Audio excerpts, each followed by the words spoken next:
ठीक है, तो पहले आज हम लोग कुछ क्वेश्चंस कर लेते हैं रेडॉक्स रिएक्शन वाले चैप्टर से, ठीक है। और उसके बाद फिर हम लोग चैप्टर 10 स्टार्ट करेंगे। हाइड्रोजन को हम लोग बाद में एंड में पढ़ेंगे, नहीं भी पढ़ेंगे तो भी चलेगा, ऐसा कोई इम्पोर्टेंट चैप्टर है नहीं वो, तो पढ़ लेंगे। कुछ जो एक आध दो चीज़ें हैं वो बता देंगे, वैसे भी आधे से ज़्यादा कोर्स तो हट ही गया है उसमें से, है ना। तो क्वेश्चन नंबर 8.6 देखो आप अपनी बुक में से। Right formula for the following compounds. Mercury 2 chloride, ठीक है। तो मर्करी 2 क्लोराइड है, मतलब मर्करी का वहाँ पर आप लोगों को जो ऑक्सीडेशन स्टेट लेना है वो कितना लेना है, +2। तो क्या होगा उसका फॉर्मूला, क्या हो जाएगा, HgCl2, है ना। निकल सल्फेट, सो निकल में जो यहाँ ऑक्सीडेशन स्टेट लेना है आपको +2 का लेना है, निकल सल्फेट, हाँ, NiSO4, ठीक है, NiSO4। तो जब आप फॉर्मूला भी लिखते हैं ना तो उसके साथ में इस तरीके से भी लिखते हैं,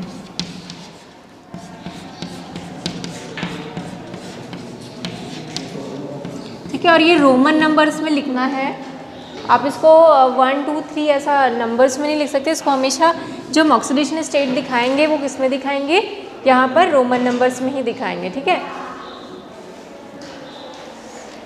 टिन ऑक्साइड,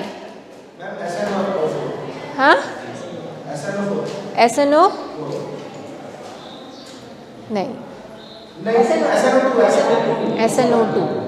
इस सॉल्यूशन निकाल के मत बैठो, तो सॉल्यूशन निकाल के बैठे उस पर आंसर बता रहे हैं। आयरन सल्फेट, हाँ हाँ, thallium sulphate, thallium TH,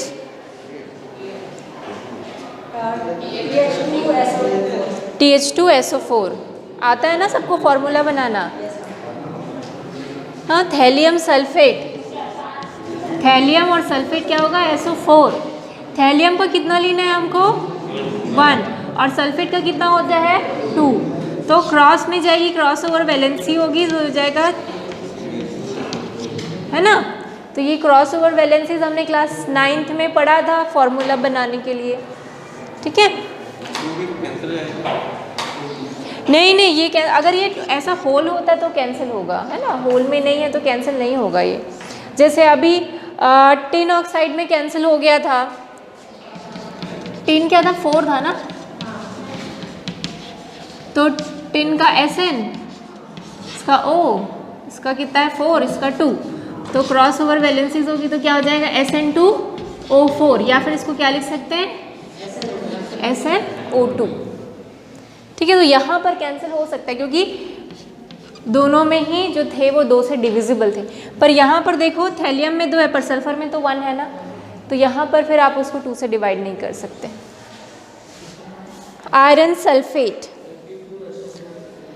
Fe2SO4 thrice, ठीक है। क्रोमियम ऑक्साइड, Cr2O3, ठीक है। अब बोल रहा है suggest a list of substance where carbon can exhibit, रहने दो इसको।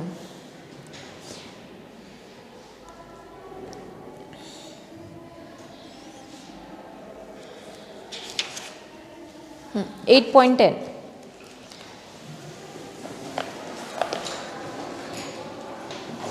The compound AF2 is unstable, ठीक है, सॉरी AgF2 is unstable, ठीक है, okay. The compound AgF2 is unstable, however if formed the compound act as very strong oxidizing agent. Why? ठीक है, AgF2 क्या है, बहुत ही अनस्टेबल है, बट अगर इसको आपने किसी भी तरीके से इसको बना दिया, फॉर्म कर लिया, तो ये स्ट्रॉन्ग ऑक्सीडाइजिंग एजेंट की तरह काम करता है। क्यों, क्या रीज़न होगा, कब कोई एलिमेंट ऑक्सीडाइजिंग एजेंट की तरह काम करता है, जब वो खुद रिड्यूस कब होगा, जब वो कब रिड्यूस कब होगा, इलेक्ट्रॉन एक्सेप्ट करेगा, है ना। जो इलेक्ट्रॉन एक्सेप्टर्स होते हैं they are good oxidising agent, ठीक है। सो AgF2 में यहाँ पर Ag का जो ऑक्सीडेशन स्टेट है क्या है वो +2, तो क्या करेगा ये एक इलेक्ट्रॉन गेन करके अपने स्टेबल कॉन्फ़िगरेशन में पहुँच जाएगा Ag+। तो इसने इलेक्ट्रॉन क्या किया, एक्सेप्ट किया, क्योंकि AgF2 अनस्टेबल है तो वो क्या करना चाहेगा, एक इलेक्ट्रॉन गेन करके Ag+ पे कन्वर्ट होना चाहेगा, ठीक है। ये उसकी टेंडेंसी होगी कि वो जल्दी से एक इलेक्ट्रॉन गेन कर ले और स्टेबल स्टेट में पहुंच जाए, ठीक है। इसी वजह से क्या करता है वो बहुत ही जल्दी इलेक्ट्रॉन गेन करता है और अच्छा ऑक्सीडाइजिंग एजेंट की तरह वर्क करता है, क्योंकि वो इलेक्ट्रॉन एक्सेप्टर है। तो जो भी इलेक्ट्रॉन एक्सेप्टर होते हैं they are good oxidising agent, ठीक। सो आंसर लिख लीजिए, in AgF2 oxidation state of Ag is +2,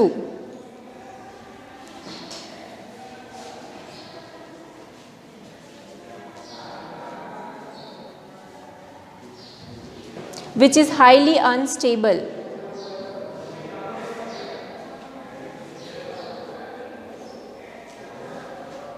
Full stop. Therefore, it quickly accepts an electron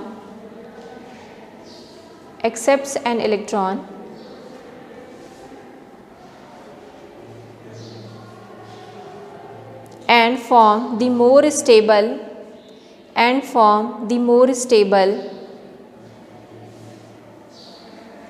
+1 oxidation state. So ये वाला रिएक्शन लिख लो।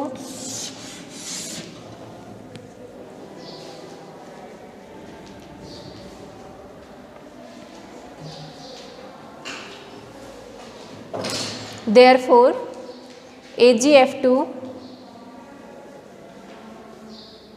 if formed, AgF2 if formed will act as a strong oxidizing agent. 8.20 What sort of information can you draw from the following reactions? ठीक है, इस reaction से आपको क्या क्या पता चलता है, तो हमको ये भी पता चल सकता है कि इसमें क्या क्या ऑक्सीडेशन स्टेट, साइनाइड आयन का ऑक्सीडेशन स्टेट क्या है, ठीक है, कार्बन का ऑक्सीडेशन स्टेट क्या है, ऑक्सीजन का क्या है, और इसमें हो क्या रहा है, इसमें decomposition of cyanogen, CN whole twice को क्या बोलते हैं हम लोग, साइनोजन। तो इसमें साइनोजन का क्या हो रहा है, डीकम्पोजिशन, और वो किस में चेंज हो रहा है, CN- मतलब साइनाइड आयन में और CNO में, ठीक है। तो ये वाला जो है आप लोग आंसर लिख लेना, ठीक है। और क्या है, इससे पता चलता है कि ये एक रेडॉक्स रिएक्शन का एग्जाम्पल है, इसमें डिसप्रपोर्शन रिएक्शन भी है, क्योंकि इसमें कार्बन का क्या हो रहा है, ऑक्सीडेशन भी हो रहा होगा और रिडक्शन भी हो रहा होगा। आप खुद इसको बना के देख सकते हो। रिएक्शन पढ़ो तो क्या लिखा है,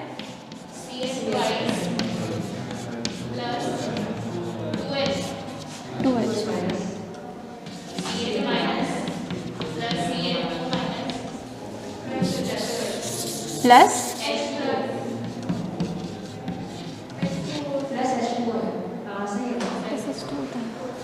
अच्छा, अब इसमें आपको देखना है कि क्या क्या हो रहा है, ठीक है। तो यहाँ CN, यहाँ पर आप निकालो कार्बन का ऑक्सीडेशन स्टेट क्या होगा। सो नाइट्रोजन का कितना होगा यहाँ पर, उसका तो 3 ही होता है, तो कार्बन का कितना होगा यहाँ पर,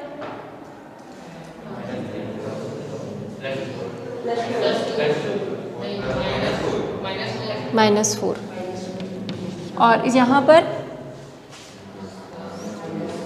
-4 कैसे बोल रहे हो, इसका x है, इसका -3, इधर -1,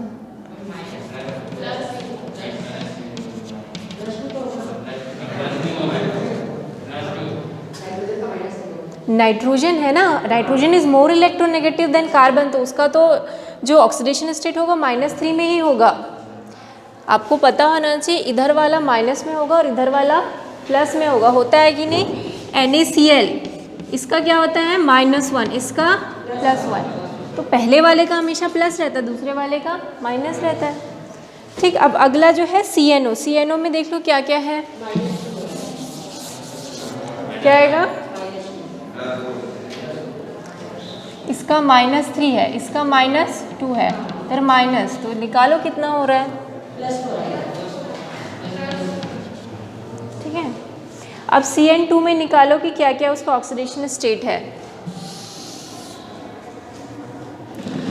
C का X मान लो, N का -3 और ओवरऑल 0 है, क्योंकि ये एक न्यूट्रल एटम है, तो X का कितना हो गया।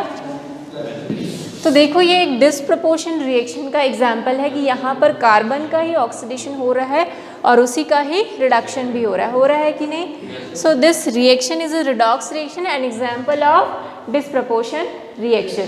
तो इससे हम क्या क्या चीज़ें बता सकते हैं, पहला तो इसमें ये बता सकते हैं कि जो साइनोजन है उसका डिकम्पोजिशन हो रहा है Cn- और CNO- में, और ये एक रिडॉक्स रिएक्शन है। क्यों रिडॉक्स रिएक्शन है, क्योंकि यहाँ पर ऑक्सीडेशन स्टेट में चेंजेस हो रहे हैं, और जिस रिएक्शन में भी ऑक्सीडेशन स्टेट में जो स्पीशीज़ के ऑक्सीडेशन स्टेटस में चेंजेस होते हैं वो एक क्या होता है, रिडॉक्स रिएक्शन।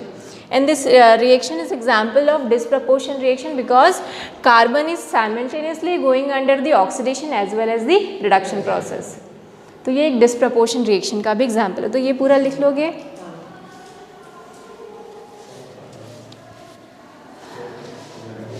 (8.22) easy है। 8.22 consider the element cesium, neon, iodine, fluorine. Identify the element that exhibits negative oxidation state. Fluorine. है ना, ऐसा नहीं है। Which exhibit positive oxidation state.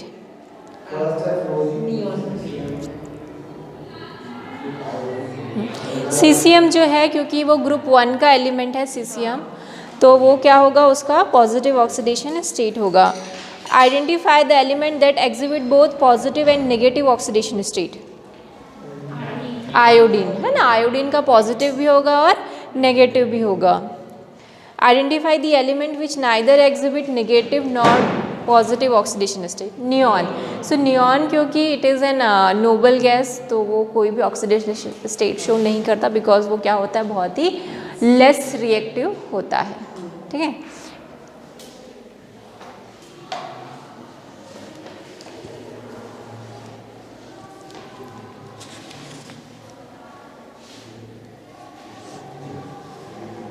हाँ मैं तो भिजवा दी थी आपको अश्विनी दीदी के हाथ से, निधि वाधवानी को दे देना। अश्विनी दीदी को बुला के लाओ, कल ही भिजवा दी थी।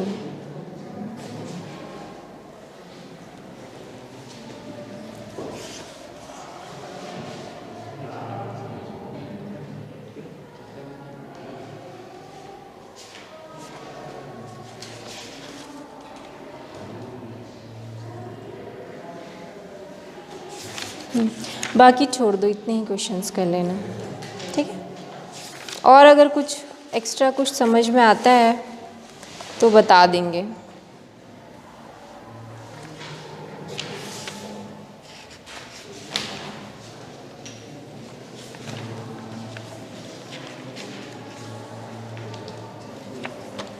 ठीक है, ठीक, तो अब हम लोग स्टार्ट करते हैं एस ब्लॉक एलिमेंट। हाइड्रोजन को हम बाद में पढ़ेंगे, ठीक है। If you remember the periodic table, hydrogen अलग ही रहता है ना। ग्रुप 1 में वैसे तो it is a part of group 1, पर उसको थोड़ा सा सेपरेट रखते हैं ग्रुप 1 से थोड़ा अलग, इसलिए हम लोग हाइड्रोजन को अलग से स्टडी करेंगे, उसकी प्रॉपर्टीज़ के बारे में। उसके बाद पूरे एस ब्लॉक एलिमेंट को करेंगे हम लोग ग्रुप 1, ग्रुप 2, और नेक्स्ट चैप्टर में हम पी ब्लॉक में भी सबको नहीं करेंगे, शायद सिर्फ आपके में कार्बन है और सल्फर वाला फैमिली है, नहीं ऑक्सीजन तो नहीं है। पी ब्लॉक में कौन कौन से हैं?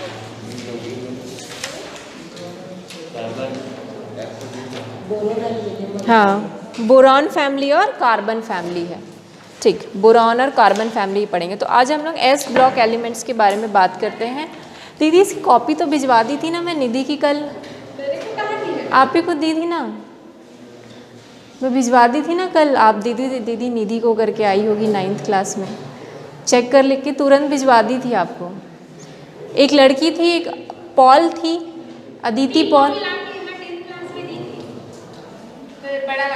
वो नहीं, एक और कॉपी थी, अदिति पॉल की कॉपी थी और इसकी कॉपी थी। तो अदिति पॉल की कॉपी मैं दीप्ति को दी थी और निधि की कॉपी आपको दी थी।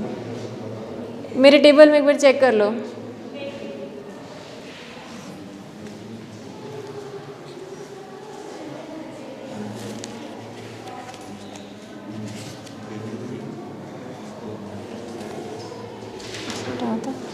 ठीक है, इस चैप्टर को हम लोग बुक से ही रीड करेंगे, आप लोग अंडरलाइन कर लेना।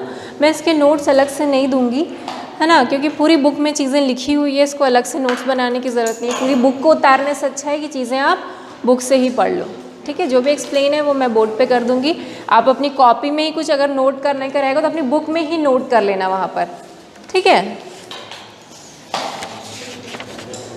10.2 जो है वो नहीं, 10.4 हमारे कोर्स से हट गया है, उसको हम लोग नहीं पढ़ेंगे, उसको अभी से ही क्रॉस कर लो। 10.4, 10.5, ठीक है, और 10.9,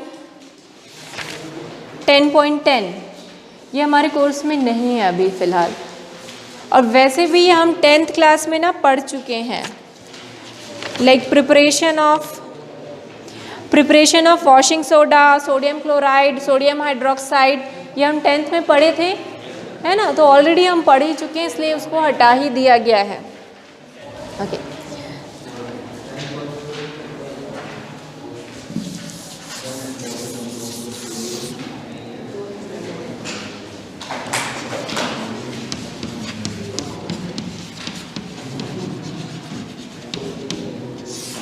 S block element. So s block element क्या होते हैं? ग्रुप 1 और ग्रुप 2 के जितने भी एलिमेंट्स हैं उनको हम बोलते हैं S block element. Why they are called S block elements? क्योंकि जो आखिरी इलेक्ट्रॉन है वो कहाँ जाता है? एस शेल में जाता है। ठीक है, आप जैसे ग्रुप 1 के एलिमेंट्स को देख लीजिए,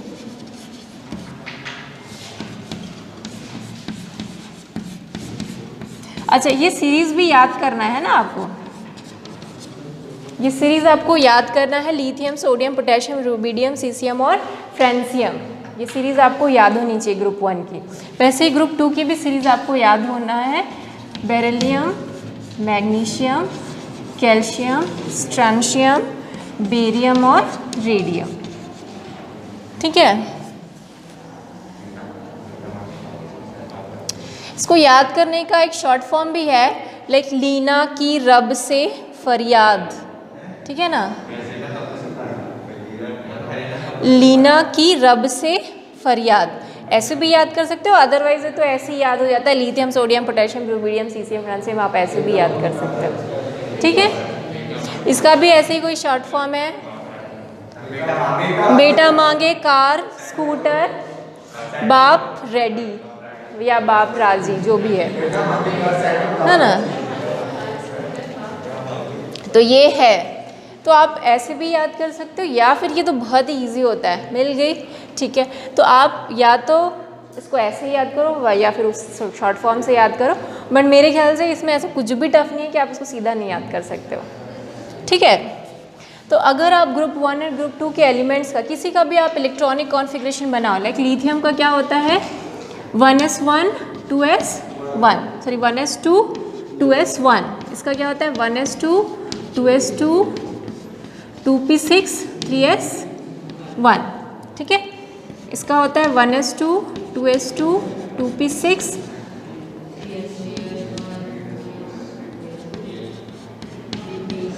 4s1। तो ये जो आखिरी इलेक्ट्रॉन्स है वो कहाँ पर जाते हैं? एस शेल में। इसी वजह से इनका नाम इनको किस कैटेगरी में रखा है? S block elements. वैसे आप इसमें भी बनाओगे ना तो वही बनेगा, इसका क्या हो जाएगा 1s2 2s2, इसका हो जाएगा 1s2 2s2 2p6। ठीक है, तो तो क्योंकि एस ब्लॉक में मैक्सिमम 2 ही इलेक्ट्रॉन हो सकते हैं, इसी वजह से एस ब्लॉक के 2 ही ग्रुप हैं, ग्रुप 1 और ग्रुप 2। पी ब्लॉक में कितने इलेक्ट्रॉन पी में कितने इलेक्ट्रॉन जा सकते हैं? 6 इलेक्ट्रॉन जा सकते हैं ना मैक्सिमम। इसलिए आप देखोगे कि पी ब्लॉक के आप 6 ग्रुप हैं अलग अलग, ग्रुप 13 से लेकर ग्रुप 18, ठीक है। तो जितने इलेक्ट्रॉन जा सकते हैं उसके अकॉर्डिंग वो ग्रुप होते हैं। लाइक एस ब्लॉक के 2 ही ग्रुप हैं, group 1 group 2, because S can accommodate only 2 electrons, ठीक है। अच्छा, ग्रुप 1 के एलिमेंट्स को हम बोलते हैं एल्कली मेटल्स। अब इनको एल्कली मेटल्स क्यों बोलते हैं? क्योंकि इनके जो ऑक्साइड्स हैं या फिर हाइड्रोक्साइड्स हैं, they are very alkaline in nature, है ना। एल्कलाइन है, बेसिक तो है ही, साथ में एल्कलाइन है because they are water soluble bases, ठीक है। सो ये एल्कलाइन होते हैं और इनको क्या बोलते हैं?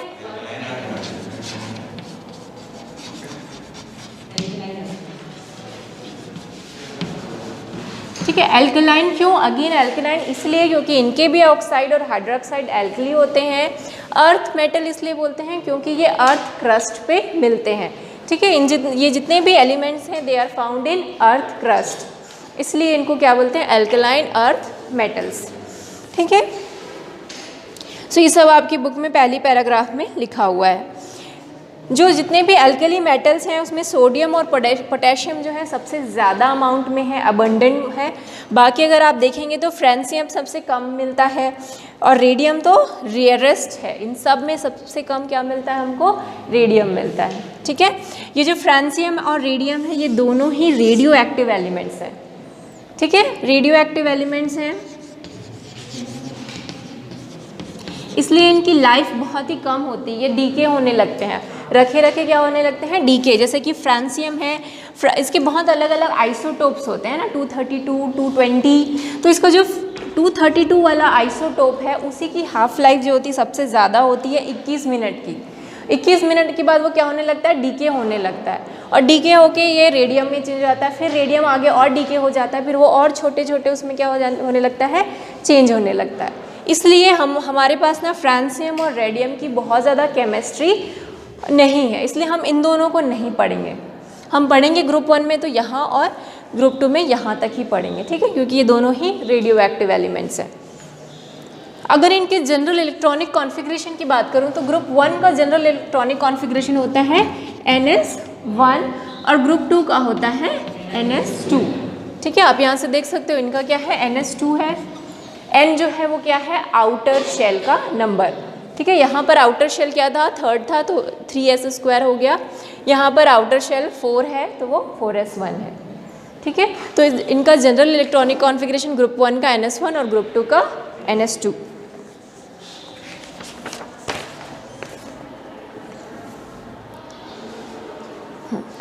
अच्छा, दूसरी इसमें इम्पॉर्टेंट बात ये है, आगे हम लोग पढ़ेंगे भी, कि लिथियम जो है उसकी जो प्रॉपर्टीज़ हैं बाकी जितने भी इसके एलिमेंट हैं ना उससे मैच नहीं करती ज़्यादा, एक्सेप्ट कि ये 3s1 है, इसमें आखिरी में जो है 2s1 है, इसके आखिरी जो इलेक्ट्रॉन है वो s शेल में जाते हैं, बस यही प्रॉपर्टी इसकी मिलती है। अदरवाइज़ लिथियम की बाकी सारी प्रॉपर्टीज़ जो है ना सोडियम, पोटेशियम, रुबिडियम, सीसियम से अलग है। कैसे? जैसे सोडियम के जितने भी एलिमेंट है ना ये काफ़ी सॉफ्ट मेटल होते हैं, आपने पढ़ा भी होगा क्लास 10th में कि सोडियम को आप नाइफ से कट कर सकते हैं, वो इतना सॉफ्ट होता है। पर जो लिथियम होता है ना वो हार्ड होता है, अब उसको नाइफ से कट करना चाहो तो कट नहीं होगा। तो ऐसी बहुत सारी प्रॉपर्टीज़ है लिथियम की जो उसके बाकी ग्रुप के जो एलिमेंट है उससे अलग है, ठीक है। तो इसको हम बोलते हैं एनामलस बिहेवियर ऑफ लिथियम। और ये क्या करते हैं? इनमें डायगोनल रिलेशनशिप होता है, मतलब लिथियम की प्रॉपर्टीज़ किससे मिलती है? मैग्नीशियम से। वैसे ये बेरियम भी, इसका भी यही हाल है, बेरिलियम का भी। इसकी जो प्रॉपर्टीज़ है अलग होती है अपने बाकी सारे एलिमेंट से। ये भी डायगोनल रिलेशनशिप दिखाता है अपने नेक्स्ट वाले जो एल्यूमिनियम है उससे, ठीक है। तो ये एनामलस बिहेवियर है लिथियम और बेरिलियम का, जिसको हम लोग डिटेल में आगे जाके पढ़ेंगे और एग्जाम में आता भी है कि what is the reason behind the anomalous behaviour of lithium या what is the reason behind the anomalous behaviour of beryllium, ठीक है। ये सिर्फ हम यही नहीं पढ़ने वाले हैं, आप क्लास 12th में भी जाओगे ना यही पढ़ोगे, है ना, same to same. Inorganic chemistry वैसे ही चलती है, चाहे अभी आप पढ़ लो चाहे 12th में पढ़ लो, वो सेम ही उसके फॉर्मेट होते हैं।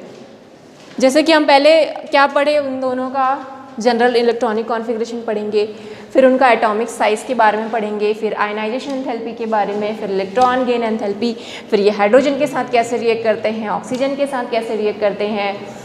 बस यही पढ़ना है हमको, चाहे वो ग्रुप 1 हो, ग्रुप 2 हो, चाहे आगे जाके हम लोग कार्बन के बारे में पढ़ें, चाहे हम लोग बोरॉन फैमिली के बारे में पढ़ें, सब हमें वही पैटर्न चलता है। और आगे जाके आप 12th पढ़ेंगे तो भी यही पैटर्न ही फॉलो होगा। पहले क्या पढ़ेंगे, जनरल इलेक्ट्रॉनिक कॉन्फ़िगरेशन, ठीक है, फिर सबकी फिजिकल प्रॉपर्टीज़, फिर केमिकल प्रॉपर्टीज़। केमिकल प्रॉपर्टीज़ में पढ़ेंगे कि वो ऑक्सीजन के साथ कैसे रिएक्ट करते हैं, वाटर के साथ कैसे रिएक्ट करते हैं और हाइड्रोजन के साथ, और एक आध एक्स्ट्रा प्रॉपर्टीज़ भी पढ़ेंगे कि वो रिड्यूसिंग एजेंट की तरह काम कर आते हैं कि ऑक्सीडाइजिंग एजेंट की तरह। तो यही चीज़ें हमको लाइन से ही दोनों में ही पढ़नी है, एस ब्लॉक में भी और पी ब्लॉक में भी, ठीक है। तो मैं जो भी बोल रही हूँ आपको शायद बुक में मिल रहा होगा तो अंडरलाइन करते जाइए।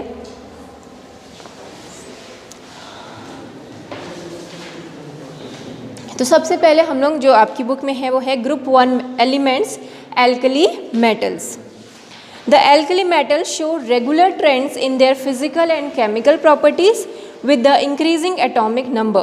The atomic, physical and chemical properties of alkali are discussed below.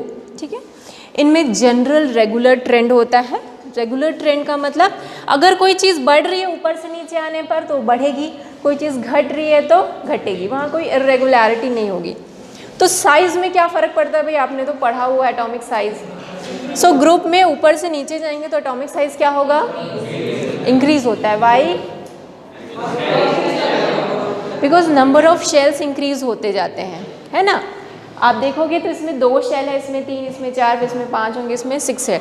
तो नंबर ऑफ शेल्स बढ़ते जाते हैं, इसकी वजह से इनका जो एटॉमिक साइज़ है वो भी लगातार इंक्रीज होता है। ऐसा कुछ एनामलस बिहेवियर नहीं है कि इसका साइज़ छोटा है तो इसका और छोटा हो गया, है ना, ऐसा नहीं है, वो एकदम रेगुलरिटी पे जाता है।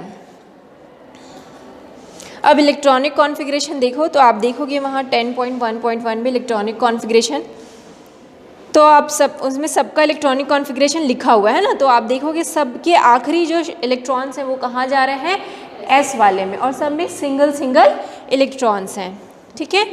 एंड जो ग्रुप 1 के एलिमेंट होते हैं they are most electropositive metals, ठीक है, दे आर मोस्ट इलेक्ट्रोपॉजिटिव। क्यों, क्योंकि ये इनको एक ही इलेक्ट्रॉन लूज़ करना है, तो ये इजीली एक इलेक्ट्रॉन लूज़ करके क्या बना लेते हैं, M+ आयन बना लेते हैं। जैसे लिथियम क्या बनाता है, Li+, सोडियम क्या बनाएगा, Na+, ये K+, ये Rb+ और Cs+, ठीक है। तो दे आर मोस्ट इलेक्ट्रोपॉजिटिव क्योंकि ये ईजिली इलेक्ट्रॉन लूज़ कर लेते हैं और M+ टाइप का आयन बनाते हैं। इसलिए they have never found in free state in nature, ये कभी भी फ्री स्टेट में नहीं मिलते क्योंकि इतने ज़्यादा ये रिएक्टिव है कि ऑक्सीजन के साथ, हाइड्रोजन के साथ, वाटर के साथ, किसी के साथ भी क्या कर लेते हैं, ये रिएक्ट कर लेते हैं। तो कभी भी ये फ्री स्टेट में आपको नहीं मिलेंगे, ठीक है। अब नेक्स्ट आता है एटॉमिक एंड आयनिक रेडियाई का trend. Alkali metal atoms have the largest size in a particular period of the periodic table. आप अगर first, this is second period ना, अगर हम पीरियड नंबर 2 की बात करें तो पीरियड नंबर 2 में क्या आता है, लिथियम, बेरिलियम, फिर क्या आता है, boron, carbon, nitrogen, oxygen, fluorine और नियॉन। तो अगर हम पीरियड नंबर 2 की बात करें तो पीरियड नंबर 2 में सबसे बड़ा जो एटम होगा वो क्या होगा, लिथियम का। वैसे अगर पीरियड नंबर 3 की बात करें, सोडियम, मैग्नीशियम, एल्यूमिनियम, सिलिकॉन जो भी है, तो उसमें सबसे बड़ा एलिमेंट कौन सा होगा, सोडियम। तो अपने पर्टिकुलर रिस्पेक्टिव पीरियड्स में वो क्या होते हैं, सबसे बड़े होते हैं, ठीक है। With increasing in atomic number the atom becomes larger. The monovalent ion are smaller than the parent atom. ये भी क्लास अभी पढ़े हैं, शायद चैप्टर 3 या 4 में पढ़े हैं कि जो सोडियम होगा उसकी साइज़ बड़ी होगी और Na+ आयन की साइज़ छोटी होगी, है ना। तो जो पेरेंट एटम है उसकी साइज़ बड़ी होती है और जो कैटायन होते हैं उसकी साइज़ छोटी होती है। रीज़न पता है ना, क्योंकि इसमें क्या होंगे, नंबर, सोडियम में नंबर ऑफ इलेक्ट्रॉन्स कितने होते हैं, 11, और नंबर ऑफ प्रोटॉन्स भी 11, पर इस केस में नंबर ऑफ इलेक्ट्रॉन्स कितने हो गए, 10, और प्रोटॉन कितने हो गए, 11। तो न्यूक्लियर इफेक्टिव न्यूक्लियर चार्ज इस केस में बढ़ जाएगा, जिससे साइज इसका छोटा हो जाएगा और इसका साइज वैसे ही वैसे रहेगा जैसा है। तो जो पेरेंट एटम है उनका साइज बड़ा होता है और जो आयंस है उनका साइज छोटा होता है, कैटायंस है क्योंकि, है ना। The atomic and ionic radii of alkali metal increase on moving down the group, that is the increase in size while going from lithium to caesium. ठीक है, जैसे ही हम नीचे जाएंगे साइज बढ़ता जाएगा, लिथियम का सबसे छोटा होगा और सीसियम का साइज सबसे बड़ा होगा। इसमें कोई डाउट है क्या? अब हम बात करते हैं आयनाइजेशन एंथैल्पी की। So what do you understand by ionization enthalpy?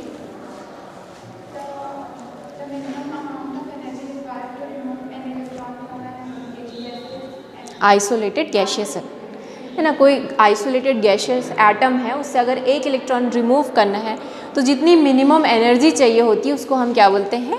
Ionization enthalpy. तो आपको क्या लगता है इसमें से सबसे कम आयनाइजेशन एंथैल्पी किसकी होगी? CS की, क्योंकि इसका साइज बड़ा है। तो इफेक्टिव न्यूक्लियर चार्ज क्या होगा इस केस में? कम होगा। तो साइज बड़ा है तो जो लास्ट हमारा वैलेंस इलेक्ट्रॉन है उसमें जो इफेक्टिव न्यूक्लियर चार्ज होगा वो कंपैरेटिवली कम होगा और इसका साइज क्या है? छोटा है। तो इस पे जो इफेक्टिव न्यूक्लियर चार्ज होगा वो ज़्यादा होगा। तो यहाँ से इलेक्ट्रॉन रिमूव करना ईजी है, इसलिए सेसियम का जो है सेसियम का आयनाइजेशन एंथैल्पी कम होता है और लिथियम का ज़्यादा। तो हम जैसे जैसे ग्रुप में नीचे जाते जाएंगे आयनाइजेशन एंथैल्पी कम होती जाएगी। ठीक है, तो वही चीज़ लिखी हुई है, रीज़न भी लिखा हुआ है। एग्जाम में आ सकता है कि व्हाट इज़ द रीज़न कि ionisation enthalpy down the group कम क्यों होती है। तो क्यों होती है? This is because the effect of increasing size outweighs the increasing nuclear charge and the outermost electron is very well screen from the nuclear charge. Screening effect भी पढ़ाया था, है ना। यहाँ पर बहुत सारे ऑर्बिट्स हैं जो इस इलेक्ट्रॉन को क्या करते हैं? स्क्रीन कर लेते हैं, छुपा लेते हैं। तो ये जो न्यूक्लियस का जो पूरा इफेक्ट पहुँचना चाहिए आउटर मोस्ट इलेक्ट्रॉन्स पे, वो पूरा इफेक्ट नहीं पहुँच पाता। तो स्क्रीनिंग इफेक्ट की वजह से आप ये इलेक्ट्रॉन ईजिली लूज कर जाता है। अब हाइड्रेशन एंथैल्पी की बात करते हैं। हाइड्रेशन एंथैल्पी मीन्स जब कोई एटम है, ठीक है, एटम जब अपने आयन फॉर्म में कन्वर्ट होता है उसके बाद जब उसको आप पानी में डालोगे ना तो ईजिली कितने अच्छे से सॉल्यूबल है वाटर में। तो जब वो वाटर में सॉल्यूबल होता है तो बहुत अमाउंट में एनर्जी रिलीज़ करता है और जो एनर्जी रिलीज़ होती है उसी को हम क्या बोलते हैं? Hydration enthalpy. जितनी ज़्यादा एनर्जी वो रिलीज़ करेगा उतना ही वो वाटर सॉल्यूबल ज़्यादा होगा। ठीक है, सो लिथियम की जो हाइड्रेशन एंथैल्पी है वो मैक्सिमम होती है, इसलिए जो लिथियम के जो सॉल्ट हैं वो हाइड्रेटेड फॉर्म में होते हैं। ठीक है, वो ईजिली हाइड्रेट हो जाते हैं। सो आपको एक ट्रेंड दिया हुआ है कि लिथियम प्लस आयन जो है वो उसके हाइड्रेशन एंथैल्पी ज़्यादा होती है और सीसियम प्लस की सबसे कम। तो आपको ये अरेंज करने के लिए भी आ सकता है ना, कि आपको सारे जो एलिमेंट्स हैं ग्रुप 1 के उनका नाम लिख दिया और बताओ कि किसकी हाइड्रेशन एंथैल्पी कम होती है किसकी ज़्यादा, उसको अरेंज करो इंक्रीजिंग ऑर्डर में या डिक्रीजिंग ऑर्डर में, जैसा भी वो आ सकता है। तो ये जो ट्रेंड है उसको याद रखना आपको ज़रूरी है। अब हम बात करते हैं फिजिकल प्रॉपर्टीज़ की। So all the alkali metals are silvery white, soft and light metals. Okay, उनका कलर वाइट होता है, बहुत सॉफ्ट होते हैं, उनका वेट भी लाइट होता है। Because of the large size these elements have low density which increases down the group from lithium to cesium. However, potassium is lighter than sodium. The melting and boiling point of the alkali metals are low, indicating weak metallic bond due to the presence of only a single valence electron in them. ठीक, इनका melting boiling point बहुत ही कम होता है। कम क्यों होता है? क्योंकि इनके बीच में जो इंटर मेटालिक बॉन्ड है, दो मेटल्स के बीच में कौन से बॉन्ड होते हैं? Metallic bond. ये मेटालिक बॉन्ड इनके बीच में बहुत ही वीक होता है, जिसकी वजह से इनका बॉइलिंग पॉइंट और मेल्टिंग पॉइंट कम होता है। तो आ सकता है क्वेश्चन में, है ना, कि why the group 1 element have low melting and boiling point. So what is the reason? Because उसमें जो मेटालिक बॉन्ड है इट इज़ वेरी वीक। तो अंडरलाइन कर लो। The alkali metals and their salt impart characteristics color to an oxidizing flame. Oxidizing flame मतलब generally जो oxidising flame होते हैं ना वो बहुत ही छोटे होते हैं, उनका फ्लेम का जो साइज़ होता है ना वो बहुत ही छोटा होता है और उसमें रेड पार्ट होता ही नहीं है, ब्लू पार्ट ही ज़्यादा होता है। एक्सेस ऑफ ऑक्सीजन में जो होता है ना वो फ्लेम जलता है तो उसमें ब्लू पार्ट आपको ज़्यादा मिलता है। आपने देखा होगा ना फ्लेम में रेड पार्ट होता है, ब्लू पार्ट होता है, तो जो ऑक्सीडाइजिंग फ्लेम होगा ना उसमें ब्लू पार्ट ज़्यादा होगा, रेड पार्ट होता ही नहीं है। हाँ, वो उसमें देखा होगा आप लोगों ने, जो वेल्डिंग करते हैं ना तो आर्क वेल्डिंग जो करते हैं ना उसमें एकदम ब्लू कलर की जो लाइट आती है ना उसी को हम बोलते हैं ऑक्सीडाइजिंग फ्लेम। ठीक है, तो वो जो ऑक्सीडाइजिंग फ्लेम होता है उसमें अगर आप इनको वहाँ पर जाके उसको जलाओगे ना, मतलब उनको गर्म करोगे तो वो अलग अलग कलर्स देते हैं ये सारे मेटल्स।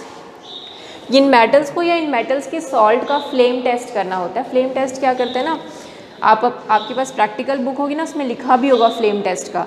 इतनी बड़ी सी प्लैटिनम की वायर होती है, उसमें ना ऐसा छोटा सा चम्मच जैसा बना होता है, ऐसा राउंड सा, उसमें क्या करते हैं ना उस मेटल को या उस मेटल सॉल्ट को से डिप करके ना फ्लेम के पास रखते हैं, इसको हम लोग फ्लेम टेस्ट बोलते हैं। तो फ्लेम टेस्ट में क्या होता है कि जब वो गर्म होते हैं तो वो अलग अलग कलर देते हैं, लिथियम, सोडियम, पोटेशियम, अलग अलग कलर। तो उससे आप आइडेंटिफाई कर सकते हो कि हमारे पास किसका सॉल्ट है।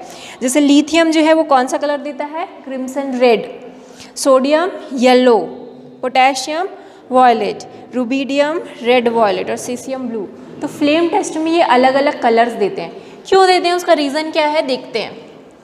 देखो, अब जैसे ही आपने इस लिथियम को गर्म किया, ये जो इलेक्ट्रॉन है जो लोअर एनर्जी स्टेट में वो किस में चले जाएंगे, हायर एनर्जी स्टेट में, क्योंकि इसके पास 2p खाली है, पूरा खाली है कि नहीं।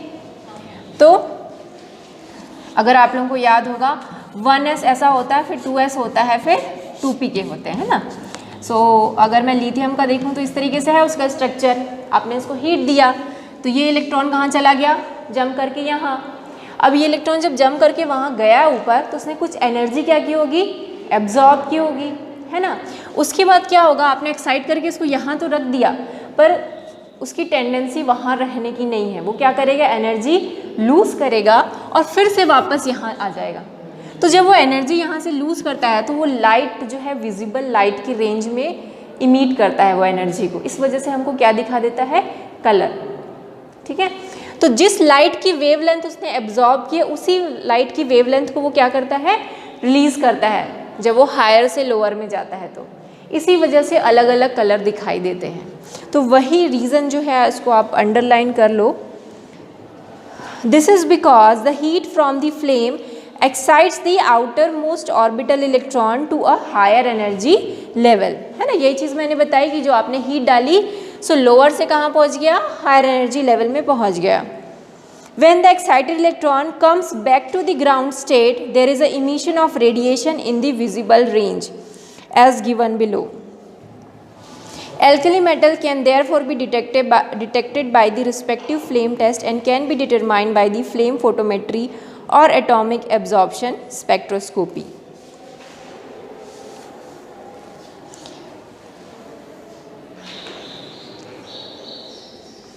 अच्छा, इसमें कुछ कुछ जो ऐसे एलिमेंट्स हैं जिसमें ना हल्की सी भी लाइट पड़ती है ना, थोड़ी सी भी, तो वो क्या होते हैं, जो इलेक्ट्रॉन जो लोअर एनर्जी स्टेट में है वो जम करके कहाँ चले जाते हैं, हायर एनर्जी स्टेट में।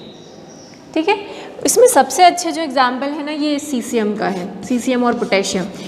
तो इनका ही यूज़ जो सोलर पैनल होते हैं ना, सोलर पैनल में जो मेटल के जो इलेक्ट्रोड्स होते हैं उनमें पोटेशियम और सीसीएम का ही यूज़ ज़्यादा होता है। क्यों, क्योंकि इनकी आयनाइजेशन एंथैल्पी बहुत ही कम है, थोड़ा सा भी एनर्जी में ये क्या होते हैं, इनके इलेक्ट्रॉन लोअर एनर्जी स्टेट से हायर एनर्जी स्टेट में पहुंच जाते हैं और फ्री स्टेट में पहुंच जाते हैं। इसी वजह से they are used in a photovoltaic cell या फिर सोलर सेल। ठीक, तो यहाँ पर लिखा भी है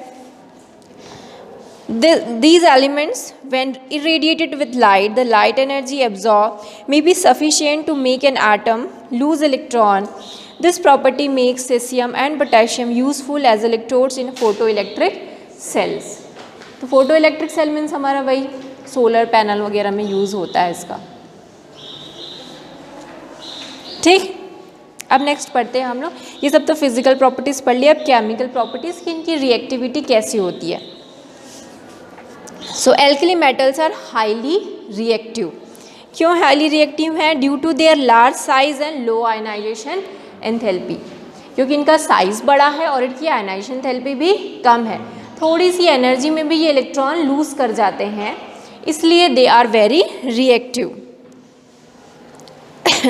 the reactivity of this metal increases down the group, और जैसे जैसे हम नीचे जाते हैं रिएक्टिविटी बढ़ती जाती है, मतलब लिथियम लीस्ट रिएक्टिव होगा और सीसियम मोस्ट रिएक्टिव होगा।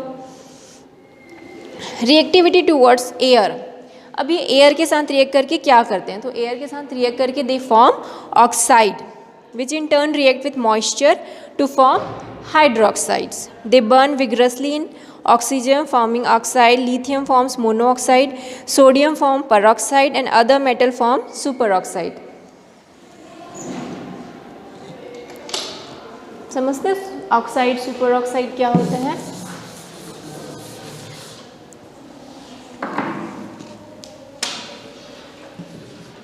अगर हम ऑक्साइड आयन बोलें तो वो क्या होगा, O2 माइनस। पेरोक्साइड बोलते हैं तो वो O2 माइनस होता है, और सुपर ऑक्साइड होता है O2 माइनस। ठीक है, तो लिथियम हमेशा क्या बनाता है, लिथियम ऑक्साइड। तो जैसे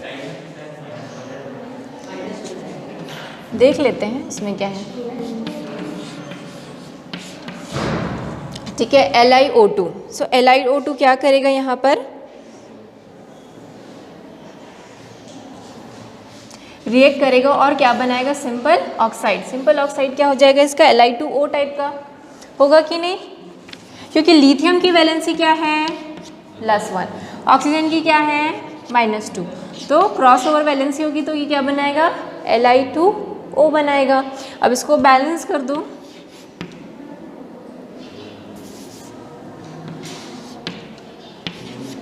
ठीक है, तो लिथियम क्या बनाता है, ऑक्साइड बनाता है। फिर हमने देखा कि सोडियम क्या बनाता है, पेरोक्साइड बनाता है।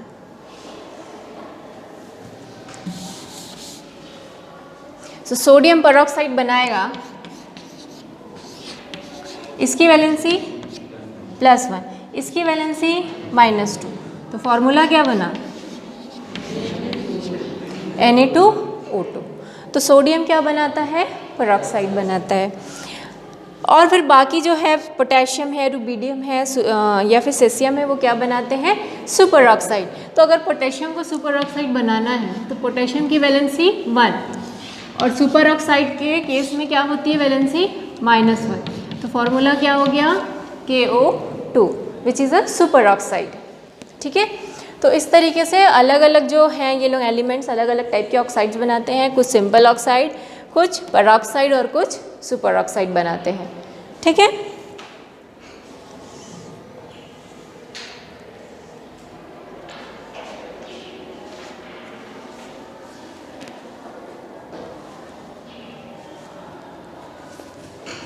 अच्छा दूसरा, इसको आप पहले और भी पढ़े हुए हो कि जो सोडियम पोटेशियम है बहुत ही हाईली रिएक्टिव होते हैं, इसलिए उनको किस में रखा जाता है, केरोसिन में, है ना। ये चीज़ें हम 10th में भी पढ़े, उससे पहले भी पढ़े थे कि सोडियम और पोटेशियम को केरोसिन में क्यों रखते हैं, क्योंकि वो बहुत ही हाईली रिएक्टिव होते हैं, ऑक्सीजन के साथ विगरसली रिएक्ट करते हैं एंड दे कैचेस फायर, बहुत विगरसली रिएक्ट करते हैं, ऐसा हल्का फुल्का नहीं है, इतना ज़्यादा विगरस होता है, इतना ज़्यादा एक्सोथर्मिक होता है वो रिएक्शन कि उसमें आग लग सकती है। ठीक है, वैसे ये मॉइस्ट के साथ भी, सोडियम भी जो है मॉइस्ट के साथ जब रिएक्ट करता है तो वो भी काफ़ी विगरस होता है। और बाकी सारे जो एलिमेंट्स हैं लाइक ये जो है पोटेशियम, रुबिडियम, सीसियम, इनका तो कुछ ज़्यादा ही एक्सप्लोजिव टाइप का रिएक्शन होता है वाटर के साथ। ठीक है, तो अगला जो है हम पढ़ते हैं रिएक्टिविटी टूवर्ड्स वाटर, वाटर के साथ ये कैसे रिएक्ट करते हैं। So alkali metal react with water to form hydroxide and dihydrogen. तो हाइड्रोक्साइड फॉर्म करते हैं, लाइक सोडियम को आप रिएक्शन करा दो H2O के साथ, तो क्या बनता है, NaOH प्लस H2। ठीक है, डाईहाइड्रोजन बनेगा, साथ में क्या बनेगा, हाइड्रोक्साइड भी बनता है। It may be noted that though lithium has most negative E0 value, its reaction with water is less vigorous than that of sodium, which has the least negative value among the alkali metal. This behavior of lithium is attributed to the small size and very high hydration energy. Other metal of the group reacts explosively with water. जो lithium है उसका reaction जो है water के साथ, it is not explosive one, वो बहुत ही mild reaction है। उसका रीज़न क्या है? क्योंकि लिथियम जो है उसकी साइज़ छोटी होती है और उसकी हाइड्रेशन एंथैल्पी क्या होती है? बहुत ही ज़्यादा। ठीक है, बाकी जो मेटल्स हैं they react very explosively with water, बहुत ज़्यादा एक्सप्लोजन भी हो सकता है। ठीक है, रिएक्टिविटी टूवर्ड्स डाईहाइड्रोजन, हाइड्रोजन के साथ रिएक्ट करिए क्या बनाते हैं? So alkali metal react with dihydrogen at about 673 kelvin to form hydrides. All the alkali metal hydrides are ionic solids with high melting points. तो ये आयनिक इन नेचर होते हैं, दे आर नॉट कोवेलेंट। तो कोई भी एक मेटल ले लो, sodium ही ले लो, सोडियम का रिएक्शन अगर हाइड्रोजन से कराएंगे तो क्या बनेगा? सोडियम हाइड्राइड, और उसका फॉर्मूला क्या होगा? NiH। और ये कैसा सॉलिड होगा? आयनिक सॉलिड। ठीक है, मतलब इसमें प्लस साइन और इसमें माइनस। हेलोजन के साथ रिएक्ट करके क्या बनाएंगे भाई? हेलोजन के साथ रिएक्ट करके आप खुद ही सोचो, सॉल्ट बनाएंगे। लाइक Na जो है Cl2 के साथ रिएक्ट करके क्या बनाता है? NaCl। ठीक है, so alkali metal radially react vigorously with halogen to form ionic halides. However, lithium halides are somewhat covalent in nature. It is because of the high polarization capability of lithium ion. The lithium ion is very small in size and has high tendency to distort electron cloud around the negative halide ion. Since an ion with large size can be easily distorted, among halides, lithium iodide is the most covalent in nature. तो जब आपको मैंने फ़ज़ान rule पढ़ाया था तो ये चीज़ें मैंने बताई थी। आई डोंट नो आपने देखा है कि नहीं फ़ज़ान रूल।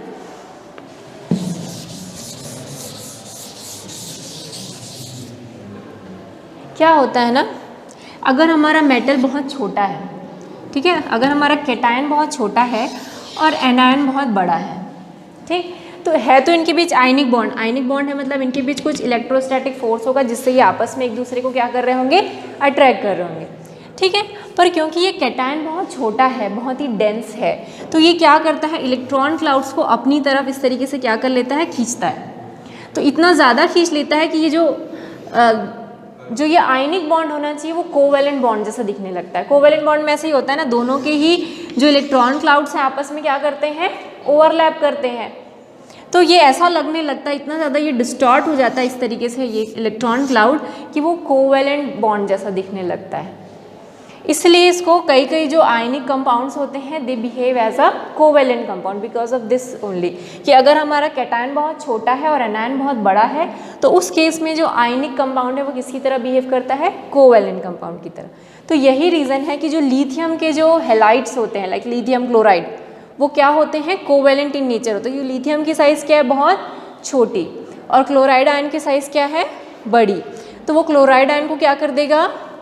पोलराइज कर देगा। इस तरीके से उसको पोलराइजेशन बोलते हैं। उसके इलेक्ट्रॉन क्लाउड को क्या कर देगा? डिस्टॉर्ट कर देगा, जिसकी वजह से उनका नेचर क्या हो जाएगा? कोवेलेंट। तो एग्ज़ाम में आ सकता है ना कि लिथियम क्लोराइड जो है वो कोवेलेंट इन नेचर होता है, जबकि मैग्नीशियम क्लोराइड आयनिक होता है। क्यों? तो उसका रीज़न यहाँ पर लिखा हुआ है। क्यों? क्योंकि lithium ion has high polarization capability, they can distort the electron cloud of the anion by the cation is they can distort the electron cloud of the anion। इसी वजह से जो उनका लिथियम आयोडाइड है वो क्या होता है, या लिथियम क्लोराइड है वो क्या होता है? Covalent in nature. तो यहीं से आपको आंसर बना के लिखना है। Next is reducing nature. अब रिड्यूसिंग एजेंट कौन होता है? जो इलेक्ट्रॉन लूज करता है। जैसे अभी थोड़ी देर मैंने बताया था कि ऑक्सीडाइजिंग एजेंट कौन होता है? जो इलेक्ट्रॉन एक्सेप्ट करता है। सो रिड्यूसिंग एजेंट कौन होगा? जो इलेक्ट्रॉन लूज करेगा। तो क्योंकि ये लोग बहुत अच्छे, इनका आयनाइजेशन एंथैल्पी बहुत ही कम होता है, ये ईजिली इलेक्ट्रॉन क्या कर सकते हैं? लूज कर सकते हैं। That's why they behave as a very good reducing agent. और उसमें से जो लिथियम है, अगर हम पूरे पीरियोडिक टेबल की बात करें तो सबसे अच्छा रिड्यूसिंग एजेंट कौन होता है? लिथियम होता है। इसका रीज़न क्यों है? Because of it has very high hydration enthalpy. इसी की वजह से ये क्या होता है? It is very good reducing agent. तो यहाँ पर वही चीज़ लिखी हुई है। तो बस यहीं तक पढ़ते हैं, ठीक है। सॉल्यूशन इन लिक्विड अमोनिया अगली क्लास में पढ़ेंगे हम लोग।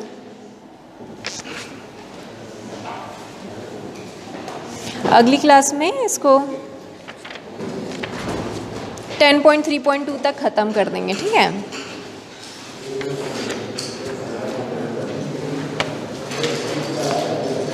ठीक है, ओके, थैंक यू।